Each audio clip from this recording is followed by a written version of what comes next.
Mr. Vice President, thank you for breaking the tie. It's not the last time, or not the first time the headline reads, Junior Enlisted Marine Bails Out Junior Army Officer. Restore the warrior ethos in everything that we do, rebuild our military, and reestablish deterrence. We don't want to fight wars. We want to deter them, as you said, and we want to end them responsibly. But if we need to fight them, we're going to bring overwhelming and decisive force to close with and destroy the enemy and bring our voice.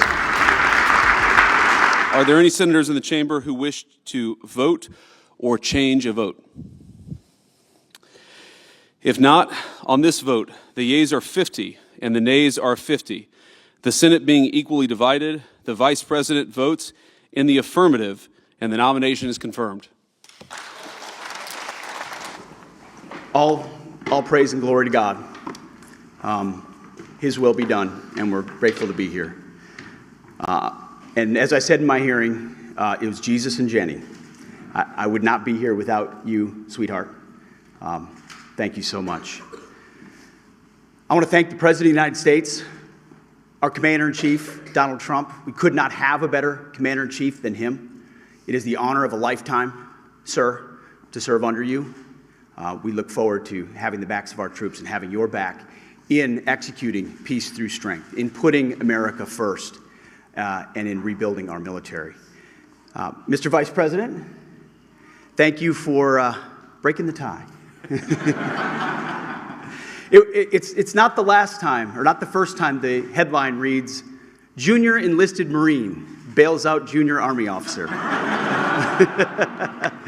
And, you know, some people were saying, well, 50-50, that's too tight.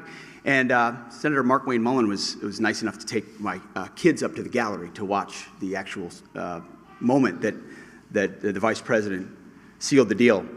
And they came running in, they said, Dad, instead of being sad about 50-50, 51-50, they said, Dad, you won in overtime.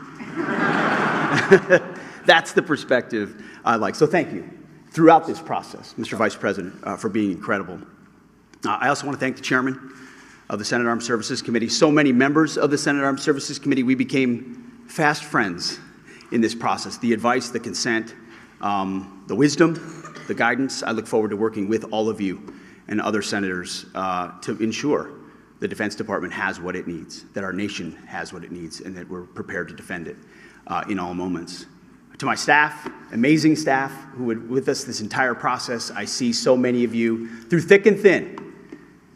We used to look at the betting odds every once in a while on this. It was low at one point. Never do that.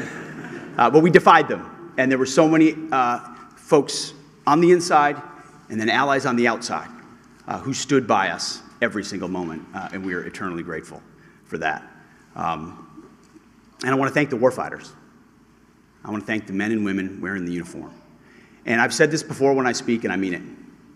Every time I stand at a podium and there's bright lights and cameras, the first thing that goes through my head are the guys that I served with on the battlefield. The men and the women who I lock shields with and put my life on the line with, who never get the spotlight, who never have the cameras, who people don't know what they did in dark and dangerous places.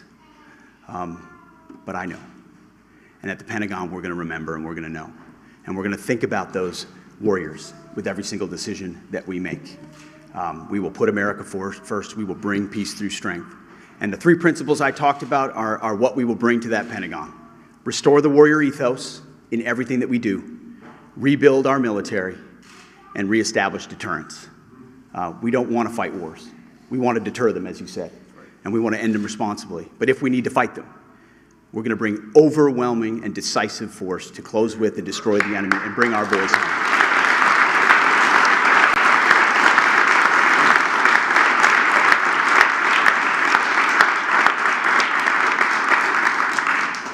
And to my other family that's here as well, who I love, it's the honor of a lifetime. And I would be remiss if I didn't note one person in this room who doesn't expect to be recognized, but Captain Rougeau is here. He was my company commander on my first deployment in Guantanamo Bay.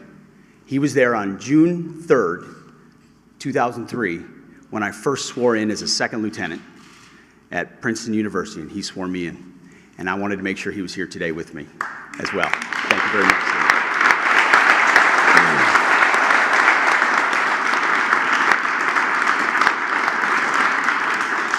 So, Mr. President, thank you very much to the American people. We have your back. We're going to get to work right away. God bless. Thank you.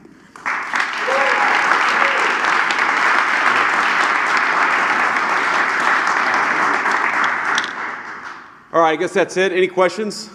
Why should women in the armed service trust you? Guys, let me answer that for the new secretary.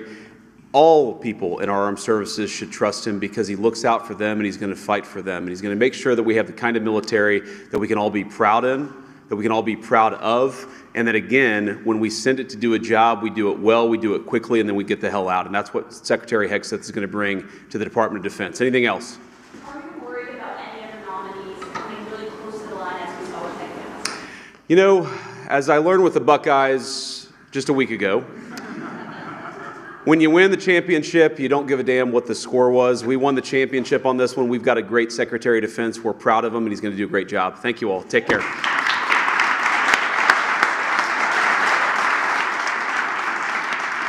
Don't miss out. Log on to oneindia.com for more updates.